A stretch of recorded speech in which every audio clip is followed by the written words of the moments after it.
Hello and welcome. I'm your host, Elizibar, and this is the Amazing Mary Jane, issue number 4. And I gotta say, I had an absolute hoot of a time reading this book. This series, really, this entire series has just been a standout. Like, I went into this issue 1, right? With issue 1 thinking, oh, this is probably gonna be bad. I'm looking at the author up there, and I'm like, I don't know. And then it blew me away. It was just like, whoa. Yeah, like that. See both hands flicking out. Whoa, whoa, whoa. It was great stuff. This issue continues to be pretty great stuff. There's a little bit I don't like, and we'll kind of talk about that when we get down the road. But right off the bat, I dig it. Mary Jane continues to be the strong-willed person that she always is. She's always been a go-getter. If you go back into the comic books, like when I was growing up, she's looking for an apartment to rent with Peter, and she wants to be in Manhattan. That way she's close to everything. And he's like, yeah, but the rent. And she's like, dude, it's only a one-bedroom apartment. Sure, it costs $3,000 a month or whatever, but come on, this is cheap for Manhattan. That's just how she is. She gets her way more often than not. So we start off a little drama there from the actor playing Spider-Man. Basically, he gets thrown off the set. He yells at Mary Jane. Mary Jane yells right back, and it's pretty satisfying stuff. And they're like, what are we going to do? Well, what are you going to do? You're going to have to find somebody else to play that part for the last scene, right? Then the older actor, the one playing the Vulture, is being chased by paparazzi. This is a great setup too. Not necessarily this particular scene, although look at the super dynamic everything in this shot. It is incredible. I'm sure the motion blur effects were applied digitally and stuff, but this just looks great. It absolutely does. One of the supervillains, Screwball, I think was her name, sends a bunch of drones out. And they start harassing the paparazzi and all that, and it's good, clean fun. So far in the book, I had laughed, I don't know, 3 or 4 times at the stuff going on in here. I don't even think this is supposed to be a comedy book. This is just the way stories used to be. You get like something funny to break up the tension, and then something to bring the tension back. And that's something. Nope, sorry, I went like 2 pages too far because there's this big ad right here, which ain't happening. You're not luring me in, Chip Zdarsky. No, I guess the page I'm thinking of is a little later. It's the Vulture talking to the paparazzi and giving them stuff. I just got to find it for you, and I apologize. Oh, here it is. I totally thwacked the camera, and I apologize for that too. So they drop in, and they're like, hey, our conflict is with the movie itself. Yes, we need to know the location, you see. What if I told you, in return for bringing us any information you find on Cage McKnight and the Mysterio movie, the Savage Six would be willing to give you state-of-the-art military-grade photo surveillance gear, which then sets up the next part of the comic, where the paparazzi are ambushing everybody with their flying, crazy like vulture-powered flying tech. I love seeing all this crazy super science stuff that all these characters have access to showing up in settings that aren't super battles. It's really kind of fun to see what people do once they have access to ridiculous super science. Answer for paparazzi, they continue being paparazzi, only somehow more annoying. I love it. I absolutely love it.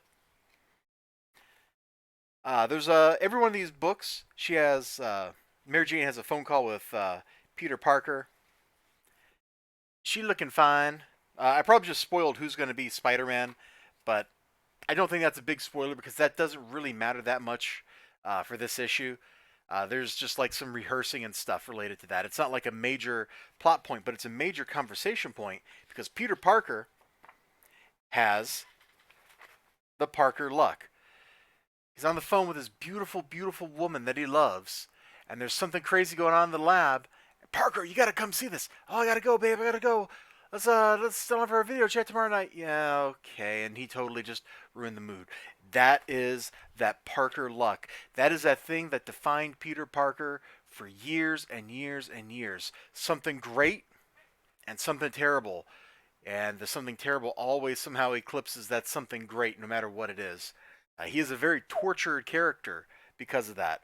It's one of the things that makes him endearing. He's smart, he's physically powerful, he's creative, and he can never, ever catch a break, even in little things like, can I have 5 minutes on the phone with my girlfriend uninterrupted? The answer is, of course, no. So Amazing Mary Jane, it's got great character moments. It looks good. Oh my gosh. Let's crack this back open. And I don't know, let me just pick. I've showed a lot of the book off. We'll just come back to this. Just look at the villains. They look awesome. They look like they're supposed to. They look scary. The scorpion looks scary. The rhino looks scary. Tarantula looks kind of like he's just Zorro in a red leotard. Okay, maybe that one's not so scary. The vulture, he's up here. He's got like this predatory look on his face, man, between the pointed nose and the pointed chin, and he's always seems to be grinning. It's dopeness. You know what I'm saying? So the book reads good. I think it gets the characters mostly right. This is some of the best written Mary Jane. And aside, I gotta go back to the Peter Parker thing, because there is one thing I didn't like. It's when he's talking about seeing her in the costume here. Sorry, I didn't mean to whack. I need to hold on. We're gonna fix this. Brace yourself. We're gonna move this cable so that it stops getting bumped. There we go. And now the camera's moved. Oh my gosh. Everything is bad. Never do stuff live, people. Always be pre-prepared. Never do it live. Okay. I think that's good enough. It's good enough for what we're going to do. He's talking to Mary Jane about how he feels seeing her in that costume. And he's already screwed up the conversation one time. Sure did. Wait. Is that conceit for me to say? Never mind, I don't care. Okay, let's try this again. Hello. I don't know. This doesn't work for me. That doesn't really sound like Peter Parker stumbling over himself like that. He sounds, if I were a lesser man, I would just go for like the really boldly obvious statement to say, he sounds like he's full of soy, or something like that, which is crude and impolite. But sitting here right now, I don't know that I have a better way to put it. That doesn't sound quite like Peter Parker there. But as soon as we flip over the page and you see him like on the top of the next page, torn between the cool science stuff they're doing and wanting to talk to her, it sounds like Peter Parker again. So there's just a couple bubbles there where he's totally out of character, in my opinion. Her, on the other hand, I'm pretty sure Mary Jane is in character all the time, which is good because the book is named The Amazing Mary Jane, so she had darn well better be in character. Alright, that's my word. You all have a great day, great night, great whatever you got going on. I sure hope to see you again next time. Until then, bye-bye.